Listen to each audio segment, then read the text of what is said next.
Graça e paz do Senhor. O Senhor nos abençoe mais um dia para refletirmos sobre a sua palavra. Parabéns, aniversariantes. E você que está passando por algum problema, no final nós estaremos orando por você. Não se esqueça que Deus é maior do que os problemas. E tudo que a gente pede com fé, crendo, não duvidando, a gente recebe. Amém? Então, exercitar nossa fé, pedir a Deus fé e muita esperança. Para enfrentarmos a luta do dia a dia, que não são poucas. Iremos ler um texto bíblico no qual o profeta Elias decreta, não haverá chuva em Israel por um longo tempo. O profeta Elias ele vai decretar isso. Não vai haver chuva em Israel por um longo tempo. Ele não vai dizer o tempo, mas a gente sabe que são 3 anos e meio sem chuva. Então a gente está começando aqui um período que nós vamos começar a partir desse sermão do Velho Testamento. Nós vamos falar sobre Elias, né, o príncipe dos profetas, Acabe e Jezabel. Então uma sequência de sermões, hoje é o primeiro, né, na sequência do Velho Testamento. Lê o texto para nós, por favor. Elias, que era de Tisbe, em Gileade, disse ao rei Acabe: tão certo como vive o Senhor, o Deus de Israel, a quem sirvo, não haverá orvalho nem chuva durante os próximos anos, até que eu ordene. Então o Senhor disse a Elias: vá para o leste e esconda-se junto ao riacho de Querite, que fica a leste do rio Jordão. Beba a água do riacho e coma os que os corvos lhe trouxerem, pois eu dei ordem para levarem alimento até você. Elias fez o que o Senhor ordenou e acampou junto ao riacho de Querite, a leste do Jordão. Os corvos lhe traziam pão e carne de manhã e à tarde, e ele bebia a água do riacho. Depois de algum tempo, porém, o riacho secou, pois não caía chuva em parte alguma da terra. Então o Senhor disse a Elias: vá morar em Sarepta, perto da cidade de Sidom. Dei ordem a uma viúva que mora ali para lhe dar alimento. 1 Reis 17, de 1 a 9. Amém. Então, Elias vai ser apresentado aí, nessa primeira atitude dele. Deus chamou os profetas para resgatar Israel de sua decadência moral e espiritual. Vamos deixar bem claro que a mensagem dos profetas não era para agradar o povo, né? Não era mensagem, vai dar tudo certo, pode continuar na vida que você está, basta você fazer isso, fazer aquilo, né? Não era para consertar. E a gente vai ver que sofre muito, a gente vai começar a ver sobre os profetas a partir de Elias. Elias foi o primeiro de uma sequência de profetas que Deus enviou a Israel e Judá. Então ele foi o primeiro. A gente vai ver outros aí. Elias era de Tebe, né? Aqui está escrito em hebraico, uma cidade do outro lado do Jordão, na tribo de Gade, na terra de Gileade. Então está o rio Jordão que ficava, né, do lado direito. Então só fala da onde que ele era. O nome Elias significa Javé é meu Deus. Javé é o nome de Deus, né? Ou Yavé. Então, Deus é meu Deus. Javé é meu Deus. Príncipe dos profetas, o mais eminente, ou o mais importante. Tanto é que quando na aparição de Jesus lá, quem que apareceu? Elias e Moisés. Então, Elias representando os profetas. Elias foi, assim, dos profetas, um dos mais importantes, né? Se não for o mais importante. Só profetizou do reino do norte em Israel. Então, o reino era quantos reinos que tinha na época? Reino do norte, Israel. Reino do sul, Judá. Então ele profetizou só para o reino do norte. É bom deixar claro isso. Então toda a ação de Elias é para o reino do norte. Não é mencionado seus pais. É interessante. Ele aparece na história assim. E fala da onde que ele era, mas não fala de qual a descendência dele. Quem eram os seus pais. Então a gente não sabe quem eram os pais. É tipo Melquisedeque, né? Melquisedeque chegou lá para Abraão, era sacerdote de Salém. Mas não tinha mais nada de informação dele. É uma coisa que a gente sabe que o local que ele, da onde ele era. Ele não é o profeta da escrita, ele não escreveu nada. A gente vai ver em 1 Reis a história dele, mas ele não foi um profeta da escrita, escreveram sobre ele. Mais ou menos foi Jesus, né? Jesus, ele não escreveu nada, as pessoas escreveram a respeito dele. Sócrates, não filósofo também, Sócrates também não escreveu nada, eles escreveram, né? Foi Platão que escreveu sobre ele. Então, na história aí, Elias foi um desse tipo de pessoa. Ele foi em permanente celibato, é bom deixar isso. Porque Elias, eu estou falando um pouco sobre Elias, que a gente vai começar a falar sobre ele, é bom significar. A gente, celibato, você sabe que é não casar, né? Então, ele nunca casou, não se fala de esposa dele. Aparente, porque Elias, João Batista tem uma grande aparência com João Batista, a roupa que vestia com Elias. Então, o João Batista era muito semelhante a roupa de camelo, ele não tinha esposa, vivia mais ou menos isolado. Elias era mais isolado do que o João Batista, porque Elias ele teve como auxiliar dele Eliseu, só uma pessoa que a gente saiba. Mais, né? Teve outros, mas João Batista tinha discípulos, mas eles são muito semelhantes. Mas na lei da compensação, Acabe o pior rei, porque ele teve auxílio da sua esposa, Jezabel. Então ele foi ruim porque ele não foi sozinho, né? Então aquela história do menino, né? Menino, seu pai te ajudou a fazer a lição? Não, fala a verdade, ajudou. Ajudou? Eu sabia que o seu pai te ajudou. Uma pessoa sozinha não dá conta de escrever tanta besteira, né? Assim fala assim. Então, o rei Acabe, ele foi ruim demais porque teve auxílio de alguém que era péssimo, que era a esposa dele. Mulher cruel. Então juntou duas maldades aí. Mas em compensação, no tempo dele, o profeta era o profeta Elias, que foi o príncipe dos profetas. Né? Onde houve pecado, ou superabundou a graça, né? Então, aonde for maior o pecado, maior a graça. Né? A gente vai ver isso no Novo Testamento. Houve uma seca terrível em Israel no tempo do rei Acabe. Mas Deus sustentou o profeta Elias neste período. Então Deus sustentou o profeta Elias neste período. A gente vai ver isso aqui, foi lido, né? A gente vai ver depois detalhar. Perguntando, Deus sempre sustenta os seus servos fiéis, como fez com o profeta Elias? Ou Deus deixa mercê no tempo de crise? Porque a gente tem um tempo de crise, medo de crise terrível, já reparou isso? Se o fulano, né? For o governador, for o presidente, for o prefeito, nós vamos passar dificuldade, não é assim? Mas se nós estivermos confiados em Deus, 1000 cairão à tua direita, né? E 10 mil à tua esquerda, e você não será atingido.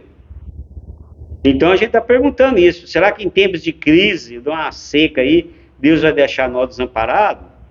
Ou vai nos amparar como Elias? Nós vamos ver isso aí.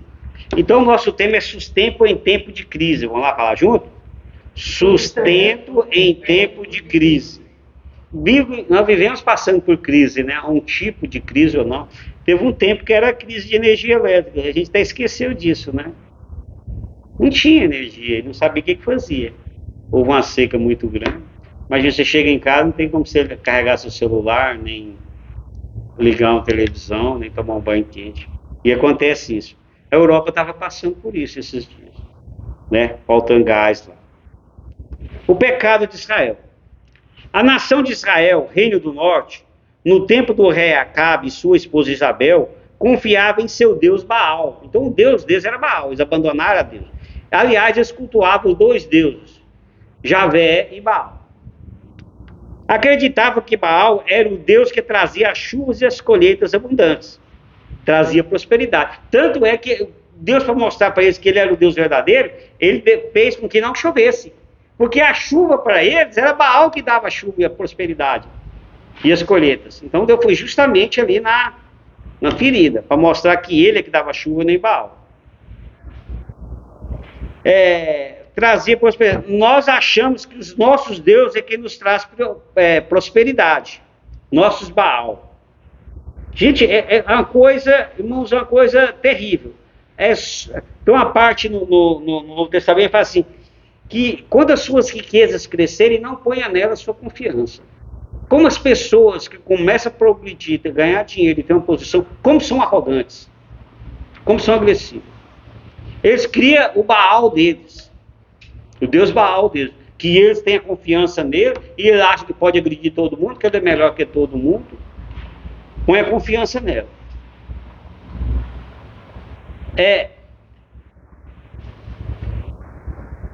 Os nossos Baals, quais são os nossos Baals no dia a dia? A ganância, egoísmo, avareza e aí por diante. Nós desmatamos indiscriminadamente. Esse é um grande problema. Achamos que não podemos respeitar a natureza, que podemos fazer o que nós temos o poder aquisitivo, eu posso comprar deputado, eu posso jogar agrotóxico nas águas, matar os peixes, não tem problema, sou sem limite. Posso desmatar as reservas indígenas, procurar ouro, o Baal meu é o dinheiro, é a prosperidade financeira e o resto eu passo.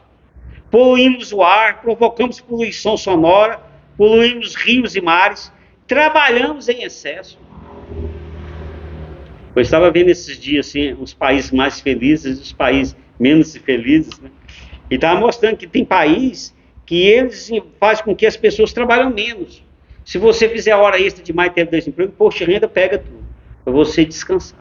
E tem país ao contrário, que eles fazem tanta hora extra, eles trabalham tanto que eles andam nos 11, até em pé dormindo. Mostrou eles nos 11, assim, desfalecidos. Quer dizer, você passa a não se respeitar. Não alimentamos bem, porque é alimentação rápida, você não para. Não fazemos exercício, uma caminhada, ou vamos alguma coisa, porque é a correria do dia a dia. Não relacionamos com as pessoas. É uma coisa que eu tenho deixado muito a desejar. Ligar para alguém, ir lá conversar com alguém, a gente nunca tem tempo. A gente está sempre fazendo alguma coisa. Em resumo, não respeitamos a natureza, as pessoas e a nós mesmos. Confiamos em nosso Baal. Esses dias eu estava vendo algumas pessoas que a gente conhece, você deve conhecer algumas pessoas. Elas agridem as outras sem necessidade nenhuma de mostrar poder. Isso é assim, você fala, mas por que essa pessoa está agredindo? Porque ele confia no Baal dele, a posição social dele, a aparência dele, o currículo dele. Isso aí ele acha que é o máximo. Mas o problema é que nós estamos hoje vivendo. Mas Deus dá a sua resposta. Deus responde com palavras e com ações. O pecado de Israel. 3 anos e meio sem água. 3 anos e meio sem chuva. 3 anos e meio de seca. Então Deus deu a resposta na ação e na palavra. Primeiro avisou eles, abandone Baal. E Deus está sempre avisando nós, cuidado. Cuidado, você está abusando demais. Deus responde com palavras e ações dos nossos pecados. Recorde de calor na Europa. Vocês sabem disso, né? Foi recorde, mais um ano. Nunca houve. Era festival de inverno, estão pondo neve artificial. Porque não está tendo neve. Porque o calor está uma medonha. Mas em compensação, nos Estados Unidos está um recorde de neve. A natureza está descontrolada. E eles fazem reuniões para ver se resolve esse problema do clima da terra, desmatamento, poluição. E os países ricos não querem ceder. Não quer tirar o seu... diminuir um pouco o seu ganho. É um problema muito sério, né? Nós estamos aí. Secas, falta de chuva, enchente, excesso de chuva, nós estamos vendo. Tufões, doenças, estresse, violência, ateísmo. A pessoa não para para ler uma Bíblia, não para escutar uma música, para assistir um filme. Porque a fé vem pelo ouvir, e ouvir a palavra de Deus. Se você não alimenta das coisas espirituais, mas a gente não acha tempo. É aquele caso da semente que os espinhos sufocaram ela. Aí vai acontecer o que nós está acontecendo? Isolamento, solidão, depressão. É um mal do século, segundo a ONU, a depressão, o isolamento. As pessoas estão se sentindo só. Você pega o celular aqui, ó. Eu lembro quando surgiu esse grupo WhatsApp, você não dava conta de ler as mensagens, né? Você até pulava, né? Hoje está tão pouco. A não ser aqueles que é fanático em política, mandam tudo. É pouco, eu abro assim, pouca coisa. Só nem no WhatsApp está mandando mais notícias. Não é? Antigamente, você assistia um filme, você ia no cinema, pegava uma fila, combinava. Hoje você em casa assiste. Então, é uma sociedade que está se tornando deprimida. É a resposta de Deus. Mas Deus protege o justo. Não é? Depois do profeta Elias declarar que não haveria chuva em Israel por um longo tempo, Deus diz a ele: vá para o leste, esconde-se junto ao riacho de Querite, que fica a leste do rio Jordão. Então está o rio Jordão aqui, ele fica para o lado esquerdo, né? A gente vai ver depois, não tem como mostrar o mapa. É 1 Reis 17:3. Vá para o leste, isso é o oriente de Samaria, na direção do Jordão. Riacho de Querite é um dos diversos riachos que desaguam no rio Jordão. Era um riacho mesmo, não era rio, não. O rio Jordão, eu não sei se vocês veem na internet de vez em quando, eu vejo muito, né? Eu vejo quase todo dia o rio Jordão, né? Na internet. Mas você vai ver que é um rio pequeno. É apenas um que abastece alimento e água. Os corvos lhe traziam pão e carne, de manhã e à tarde, e ele bebia a água do riacho. Olha que beleza, era sustentado. Então ele tinha a água do riacho, e os corvos traziam carne, olha aí, ele alimentava de carne, e pão. Então, a seca em Israel, o povo sofrendo, mas Elias sendo sustentado. Lê para mim o quarto versículo. Nunca terão fome, nem sede, nem o calor, nem o sol os afligirá, porque o que se compadece deles os guiará e os levará mansamente aos mananciais das águas. Isaías 49:10. Amém. Tá vendo? Deus protege os seus. Aqui nem o sol, ainda até detalhe, nem o sol vai afligir, nem o calor, nem sede, nem fome, porque Deus protege. Não é? Deus providencia ajuda de onde não se espera. Então Deus faz isso para os seus. Imagina um corvo levar pão e levar carne. Uma seca, sem alimento, porque 3 anos... A gente sabe que a chuva atrasar um pouquinho o caos que é. Se atrasar, a gente sabe disso. E 3 anos e meio sem chover. Mas Deus mandou ele para a viúva de Serepta. Depois de algum tempo, porém, o riacho secou, pois não caía chuva em parte alguma da terra. Então o Senhor disse a Elias: vá morar em Sarepta, perto da cidade de Sidom, dê ordem a uma viúva que mora ali para lhe dar alimento. Olha que maravilha, o riacho secou. Então não tinha necessidade de ele ficar lá do povo alimentá-lo, né? Ia faltar água, ia só ter pão. Aí Deus mandou ele para a viúva de Sarepta, que ia alimentar. Nós vamos falar essa parte ainda da próxima vez sobre a viúva de Sarepta. Hoje nós já vamos falar que ele foi para lá. No princípio da seca, Deus envia o profeta Elias para o riacho de Querite, onde tinha água e era alimentado por corvos. O riacho seca. Agora, pela segunda vez, Deus providencia uma outra maneira do profeta Elias ser sustentado. Deus manda o profeta Elias morar na cidade de Sarepta, perto de Sidom, na cidade de uma viúva. Esta viúva lhe daria o sustento, ou lhe sustentaria. Então Deus já 2 vezes providenciando sustento para o profeta Elias. Primeiro o riacho e o povo, agora para a viúva, que nós vamos ver ainda sobre da outra vez. Lê o sexto versículo. Instruir-te-ei e ensinar-te-ei o caminho que deves seguir. Guiar-te-ei com os meus olhos. Amém. Salmos 32:8. Tá bom, tradução antiga, né? Então diz assim, que o Senhor vai nos instruir, vai nos ensinar o caminho que nós devemos seguir. Como fez com Elias. Basta ser temente a Deus. Né? Basta apenas fazer o caminho de Deus. Porque as pessoas, está muito bem, quer tempo de prosperidade. Mas se vier uma crise, quem vai instruir ele?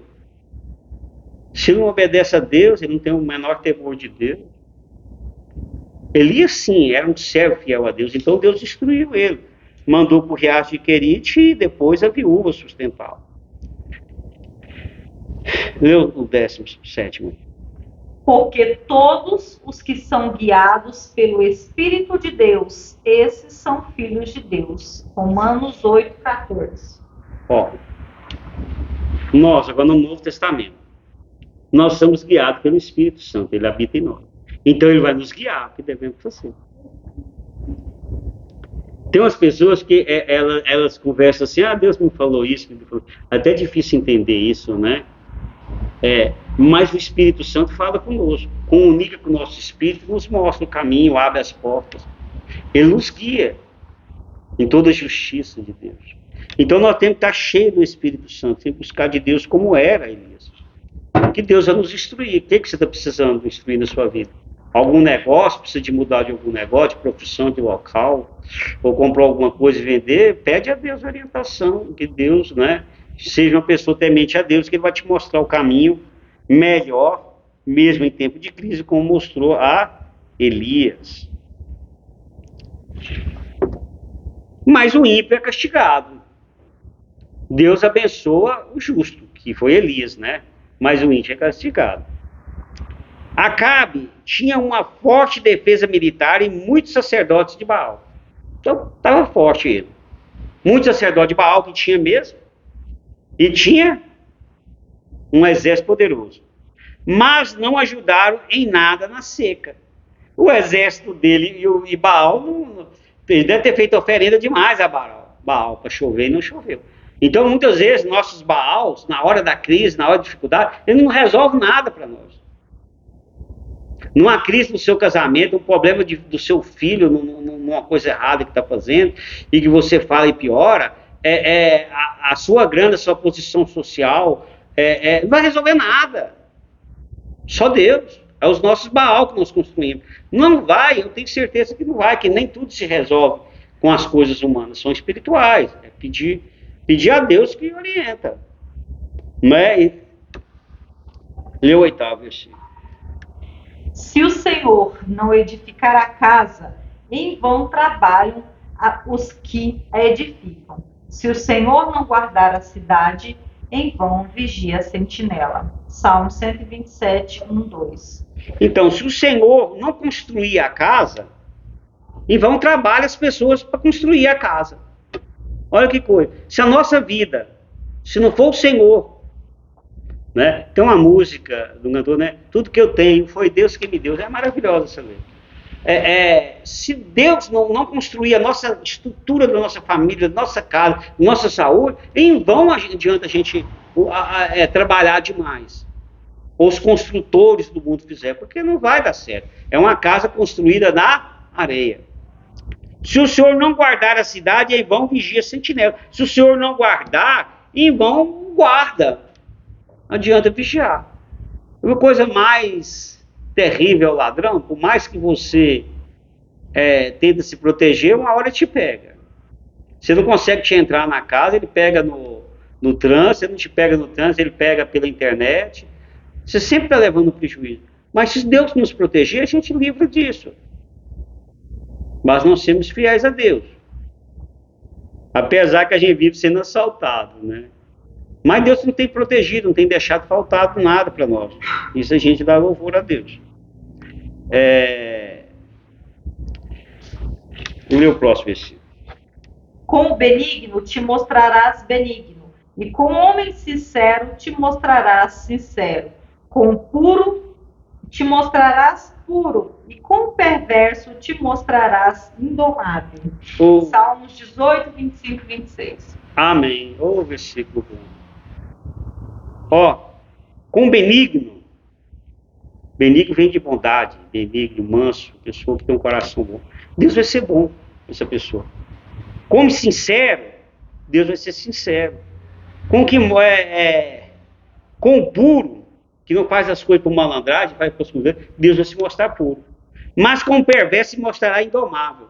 Porque o perverso, para você entender o perverso, o meu Salmo 73, 7,3 e 3,7. 73 e 37. Ele vai falar do progresso. Eu fico incrível como o homem perverso ele progride. Mas na hora de dificuldade, da seca, que acontece dificuldade na vida da gente, em algumas coisas, não adianta nada o exército dele. Não adianta nada os deuses Baal, os profetas de Baal. Deus vai pesar a mão. Mas do justo não. Como Elias, naquele tempo de crise, 3 anos e meio sem chover, ele teve o seu sustento e Deus orientou, Deus vai sustentar os fiéis dele, eu tenho certeza disso. Jesus é o nosso alimento espiritual. Então diz assim, lê para mim. Eu sou o pão vivo que desceu do céu. Se alguém comer deste pão, viverá para sempre. E o pão que eu der é a minha carne, que eu darei pela vida do mundo. João 6,51. É extraordinário a Bíblia. Eu penso assim, um livro só tem tudo. Olha como ele responde. O que Jesus fala? Eu sou o quê? O pão vivo que desceu do céu. E quem comer da minha carne.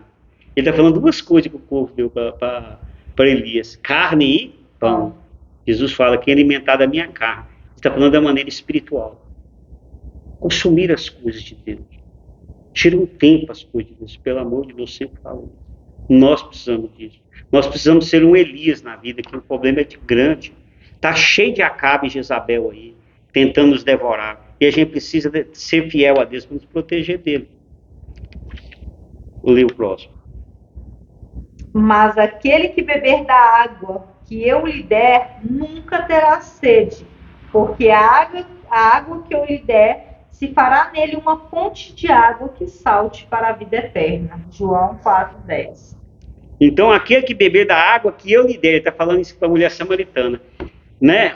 Fluirão rios de água viva dentro dele. O que é isso? Uma fonte de água. É o Espírito Santo. Então, nós alimentarmos de Deus, aceitarmos Jesus, a ação do Espírito Santo, nós vamos ter essa água que Elias teve lá no riacho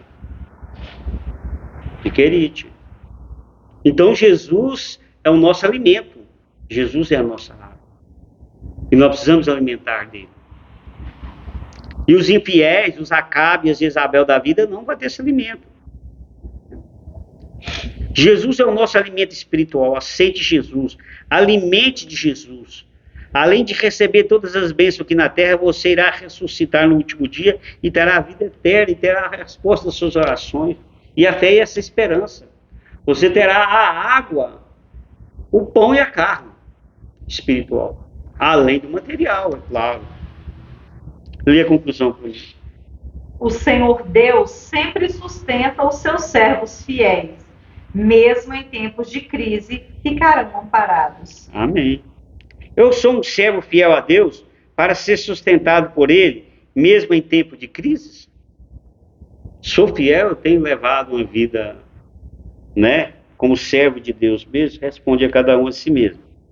Vamos falar a oração junto? Oremos. Pai de amor e proteção.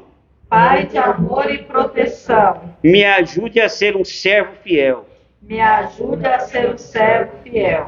Para ser sustentado por Ti. Para ser sustentado por Ti. Mesmo em tempo de crise. Mesmo em tempo de crise. Em nome de Jesus oro. Em nome de Jesus oro. Amém. Amém. A Bíblia diz assim: ouve, Senhor, a justiça, atende o meu clamor, dá ouvidos à minha oração. Salmo 17:1. Muitas vezes a água da nossa vida seca. falta alimento. E o que a gente vai fazer? Que a gente sabe que existe um Deus verdadeiro. Nós vamos dizer assim: dá ouvidos à minha oração, atende o meu clamor, seja justo para comigo, eu sou teu servo e procuro fazer o melhor. Faça o melhor para Deus. Tem uma música assim: faça o melhor para Deus. Faça o melhor. Não confia nos Baals, não. Diz assim também a Bíblia: os olhos do Senhor são todos, os olhos do Senhor estão sobre os justos, e os seus ouvidos atentam ao seu clamor. Salmo 34, 15. Então, os olhos do Senhor, ele está observando o quê? Os justos. Os olhos, está falando do olho. Depois ele diz dos ouvidos. E os seus ouvidos atentam ao seu clamor. Então, Deus, em relação ao justo, Deus está vendo e ouvindo. Salmo 34, 15. E eu creio na palavra de Deus. Seja uma pessoa justa, aceite Jesus, seja dedicado à obra de Deus, ao bem daquilo que te pede, tire um tempo, seja um Elias, beba dessa água, coma desse pão, coma dessa carne, não dispensa as bênçãos que Deus tem, não seja um Acabe com seu exército, com seus profetas de Baal, passando sede e miséria. Deus está ouvindo as suas orações. Qual o seu problema? Aonde secou a água da sua vida? Foi na área financeira? Foi na saúde? Foi familiar? Algum problema com o filho, com o esposo? Aonde está você precisando de chuva? Deus providenciará os corpos. Lhe darão carne e pão. Deus vai mandar você para um riacho até passar esses momentos difíceis. Porque choveu depois de 3 anos e meio. E vai chover na tua vida. Basta você confiar em Deus. Entrega a tua vida a Jesus. Entrega a tua vida a Deus. Confia em Deus. Não confia nos Baals da vida. Amém? Vamos orar ao Pai Nosso? Oremos. Pai nosso que estás no céu, santificado seja o vosso nome. Venha a nós o vosso reino, seja feita a vossa vontade, assim na terra como no céu. O pão nosso de cada dia nos dai hoje, perdoai as nossas ofensas, assim como nós perdoamos a quem nos tem ofendido. E não nos deixeis cair em tentação, mas livrai-nos do mal. Por vosso é o reino, o poder e a glória para sempre. Amém. Antes de dar a bênção final, quero orar por você. Fugimos um pouco da rotina, mas é até bom um pouco, né? Fugir. Oremos. Senhor Deus, tu na tua presença, Senhor, aquele que está sofrendo, Senhor, aquele que precisa de um milagre, aquele que precisa, Senhor, da tua chuva, Senhor, que o seu riacho já secou, que não tem chovido em sua vida, Senhor. Senhor, abençoa a pessoa que está com problema na família, financeiro, saúde, relacionamento, filhos, qualquer que for o problema, Senhor. Tu és o Deus do milagre, Senhor é o Deus da esperança, Senhor é o Deus da cura. Ô Senhor, nós queremos, a tua palavra diz que tudo que nós pedimos em oração, crendo, o Senhor vai fazer. Enche o nosso coração de fé e confiança, Senhor, para chegar diante do teu altar, Senhor, e pedimos as bênçãos que precisamos. E eu, Senhor, eu te peço por essa pessoa que está sofrendo, Senhor, tenha misericórdia, Senhor, e responde as suas orações. É tudo que eu te peço e agradeço em nome de Jesus. Amém? Amém. Deus abençoe. A bênção final. O Senhor te abençoe e te guarde. O Senhor faça resplandecer o seu rosto sobre ti e tenha misericórdia de ti. E o Senhor sobre ti levante o teu rosto e te dê a paz. Amém? E até a próxima, em nome de Jesus. Jesus te abençoe e que chova na sua vida. Amém? Amém.